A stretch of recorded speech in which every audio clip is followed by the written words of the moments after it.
In today's video, I'm going to teach you how to remove Adobe Express watermark. If you're seeing a watermark on your designs in Adobe Express, it usually means you're using features or templates that are part of the premium offering. The simplest way to remove that watermark is to upgrade your account. I'll walk you through the process clearly so you know exactly what to expect and how to confirm it worked. First, open the Adobe Express app on your computer. Make sure it's up to date so all the upgrade options display correctly. If you prefer using a browser, the experience is similar, but today we'll focus on the desktop app for a consistent walkthrough. Next, ensure you're logged in. Look for your profile icon or initials in the corner to confirm you're in the right account. This matters because watermarks are tied to the plan associated with the account you're using. If you have multiple accounts, double check you're signed into the one you want to upgrade. Now, look toward the top of the screen for the Start Free Trial button. Click it to begin your premium access.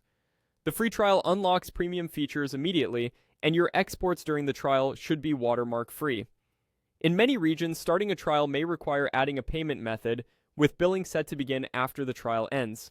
Review the terms carefully, including the renewal date, so you're not surprised later. If you only need short-term access, set a reminder to manage your subscription before the trial renews. To permanently remove watermarks beyond the trial, purchase any paid plan. Any active paid Adobe Express plan removes the watermark from your exports and gives you access to premium templates, fonts, and features. When selecting a plan, consider whether monthly or annual billing works better for you, and review what's included so it fits your workflow and budget. After you confirm your purchase, your account status updates, and you'll have unlimited watermark-free exports. Once upgraded, open a project that previously showed a watermark and export it again. The new export should be clean. Keep in mind that previously saved files with a visible watermark won't change retroactively, so re-exporting is the key step.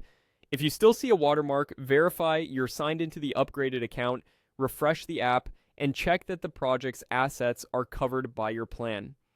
That's it. Open the app, log in, start the free trial if you want to test premium features, and purchase any plan to remove the watermark for good. Thanks for watching, and I hope this helped you get clean, professional exports out of Adobe Express.